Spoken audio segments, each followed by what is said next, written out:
Hello बच्चों, let's read the question. In the diagram shown in figure, match the following columns. Take g equals 10 meter per second square.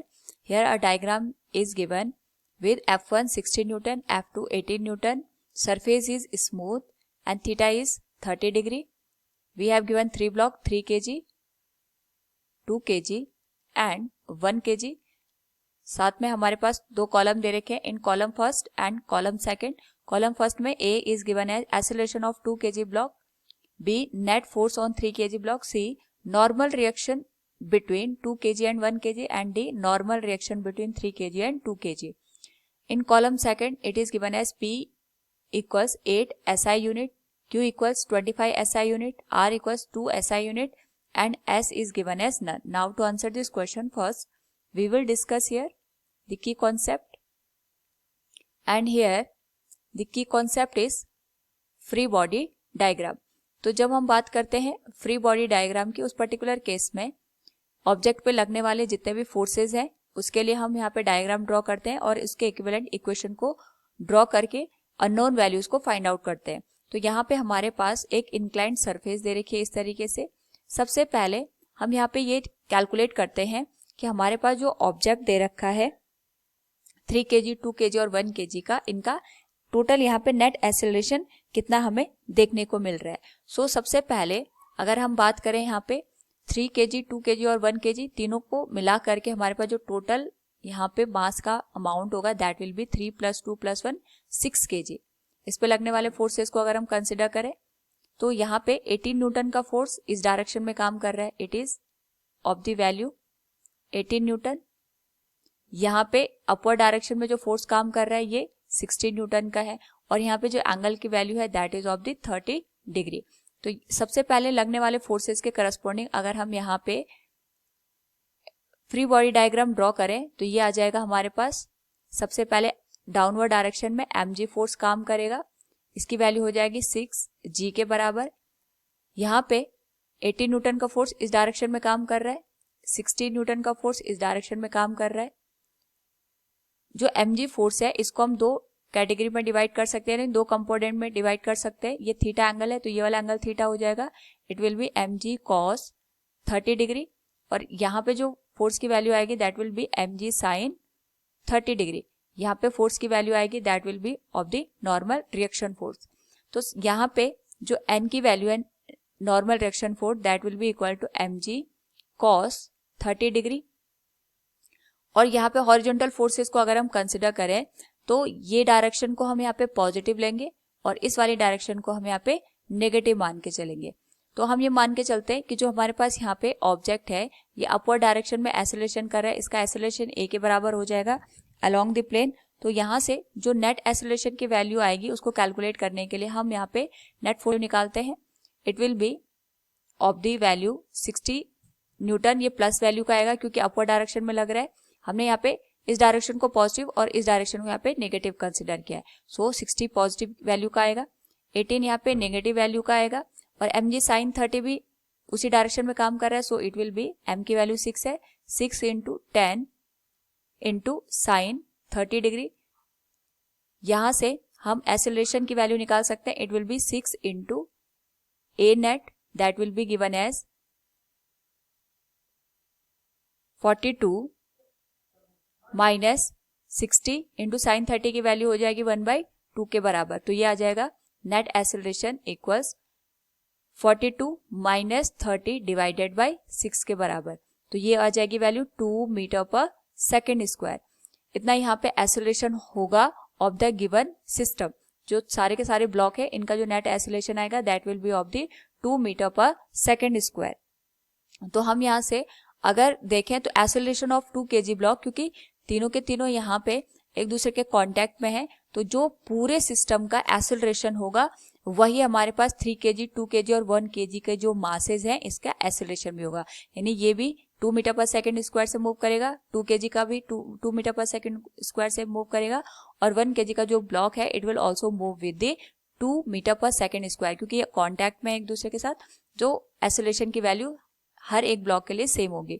तो जो column first में हमारे पास given है part A, acceleration of 2 kg block is 2 SI unit, यानी ये आ जाएगा 2 metre per second square के बराबर.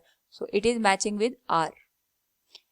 B is given as net force on 3 kg block is. हमें यहाँ पे जो 3 kg का ब्लॉक है इस पे लगने वाले नेट फोर्स की वैल्यू को फाइंड आउट करना है. एंड वी नो दैट यहाँ पे जो नेट एक्सेलरेशन ऑफ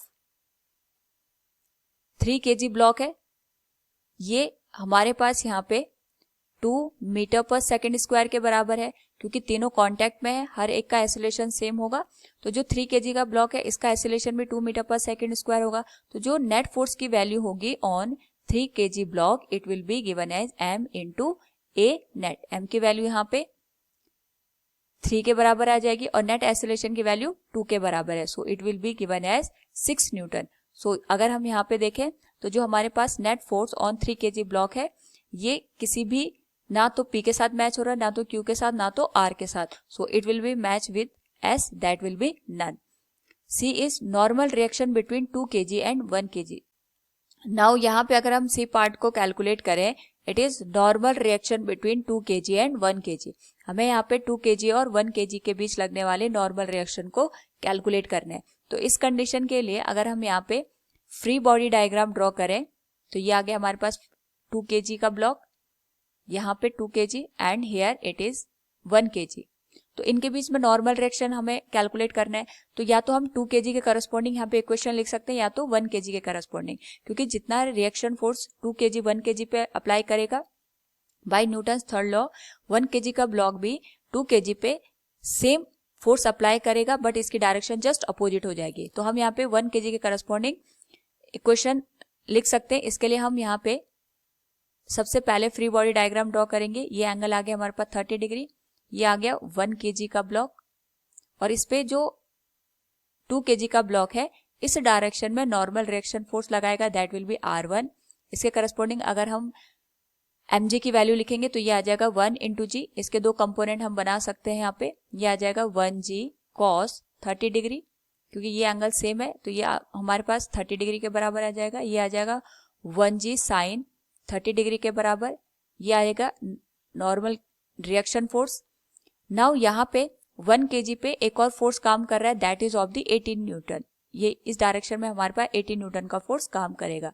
तो साथ में हमें ये भी पता है कि जो तीनों ब्लॉक है सेम एक्सेलरेशन से काम कर रहे हैं तो जो नेट फोर्स की वैल्यू होगी it can be written as, जैसे हमने साइन कन्वेंशन पहले लिए थे ये पॉजिटिव आएगा और ये वाली डायरेक्शन हम नेगेटिव लेके चलेंगे. So it will be R1 minus 1 into g की वैल्यू 10 ले लेंगे साइन 30 डिग्री माइनस 18 और साथ में यहाँ पे जो नेट एक्सेलरेशन है ये हम अपवर्ड डायरेक्शन में कंसिडर कर रहे हैं तो ये आ जाएगा 1 इंटू ए की जो वैल्यू होगी ये होगी हमारे पास यहाँ पे 2 मीटर पर सेकेंड स्क्वायर के बराबर. So it will be R1 minus 1 into 10 sine 30 की वैल्यू हो जाएगी 1/2 के बराबर माइनस 18.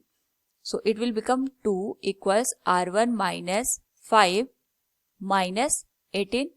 तो R1 की वैल्यू आ जाएगी 7 plus 18 that will be of the 25 newton के बराबर.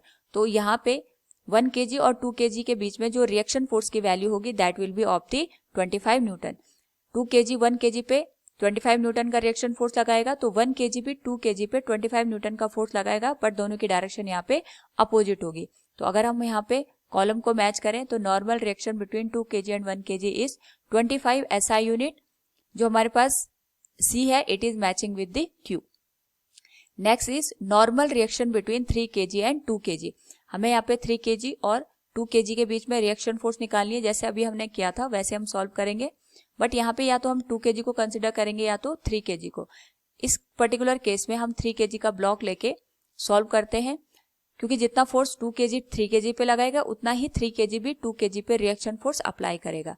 तो 3 kg का जो ब्लॉक है इस पे एक तो 2 kg का ब्लॉक रिएक्शन फोर्स लगाएगा इस डायरेक्शन में R2 हम इसको मान के चलते हैं. 3 kg पे 16 न्यूटन का फोर्स इस डायरेक्शन में काम कर रहा है. mg फोर्स इस पे लगेगा दैट विल बी 3g और इसके दो कंपोनेंट हम कर देंगे यहाँ पे. ये बन जाएगा 3g cos 30 डिग्री के बराबर और जो अलोंग द प्लेन आएगा that will B 3g sin 30 degree के बराबर. वर्टिकल फोर्सेस यहाँ पे आ जाएगा नॉर्मल रिएक्शन फोर्स ये कैंसिल कर देगा 3g cos 30 डिग्री को. तो इसका भी acceleration 2 metre per second square है, तो जो नेट फोर्स की वैल्यू होगी that will B 60 positive value का आएगा minus R2 minus 3 into g की वैल्यू आएगी 10 साइन 30 डिग्री के बराबर। तो हम इसको लिख लेंगे यहाँ पे 3 इंटू नेट एक्सेलरेशन हमारे पास 3 kg का यहाँ पे 2 मीटर पर सेकेंड स्क्वायर है, तो ये 2 से मल्टीप्लाई हो जाएगा equal 60 minus R2 minus 3 into 10 sine 30 की वैल्यू हो जाएगी 1/2 के बराबर। So it will be 6 equal 60 minus R2 minus 2 5 या 10, ये आ जाएगा 15 के बराबर। तो R2 की जो वैल्यू है it will become 60 minus 15 minus 6 के बराबर। So it will become total 39 newton. तो रिएक्शन फोर्स की वैल्यू आ गई 39 न्यूटन के बराबर। अगर हम यहाँ पे कॉलम को मैच करें तो हमारे पास normal reaction between 3 kg and 2 kg is 39 newton. तो कोई भी यहाँ पे हमारे पास मैच नहीं हो रहा है, so it will match with S। तो यहाँ पे हमारे पास A की मैचिंग हो रही है R के साथ, B की मैचिंग हो रही है S के साथ, C की मैचिंग हो रही है Q के साथ और D की मैचिंग हो रही है S के साथ। So from the given question अगर हम यहाँ पे सारे ऑप्शन को मैच करें तो A is matching with R, B is matching with S, C is matching with Q and D is also matching with S. Option 4 will be the correct one. Hope all you understood it. Thank you and best of luck.